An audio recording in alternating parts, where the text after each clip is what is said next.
வாலிப மகனே, உன் வாழ்க்கையிலே உனக்கு எத்தனையோ குறைவுகள். நல்ல பெற்றோர் இல்லை, நல்ல படிக்கக்கூடிய சூழ்நிலைமை இல்லை, நல்ல கல்லூரியில் சேரவில்லை, உடுத்துவதற்கு நல்ல உடை இல்லை.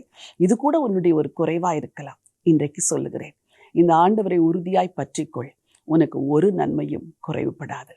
நான் கல்லூரியில் படித்த நாட்களில் என் வீட்டில் 5 பிள்ளைகள். ஆகவே போதுமான அளவெல்லாம் எனக்கு வஸ்திரம் எடுத்து கொடுப்பதற்கு எங்கள் பெற்றோருக்கு அன்றைய நாட்களில் முடியவில்லை.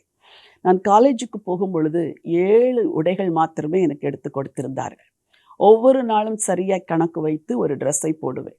அடுத்த வாரம் அதே திரும்ப போடுவேன். அதுக்கு அடுத்த வாரம் அதே ட்ரெஸ் தான். யோசித்து பார்க்கிறேன், 7 வஸ்திரத்தை வைத்து ஒரு வருஷமெல்லாம் நான் உடுத்தினேன். கல்லூரிக்கு அதைத்தான் கட்ட வேண்டும், ஆலயத்திற்கு போகும்பொழுது அதைத்தான் கட்ட வேண்டும். ஆனால் இன்றைக்கு திரும்பி பார்க்கிறேன், ஆண்டவர் எவ்வளவோ நிறைவாய் ஆசீர்வதித்திருக்கிறார். இதெல்லாம் எப்படி வந்ததென்றால் தேவன் கூட இருந்தது நிமித்தம் கொடுக்கப்பட்ட ஆசீர்வாதங்கள். உனக்கும் சொல்கிறேன், உன் கல்லூரி நாட்கள், உன் பள்ளி நாட்களில் உனக்கு என்ன குறைவு இருந்தாலும் கவலைப்படாதே. இந்த ஆண்டவர் இந்த வருடமெல்லாம் உன்னோடு கூட இருக்கும்படி நீ அவரோடு கூட வாழ்ந்தால் உனக்கு ஒரு நன்மையும் குறைவுபடாது.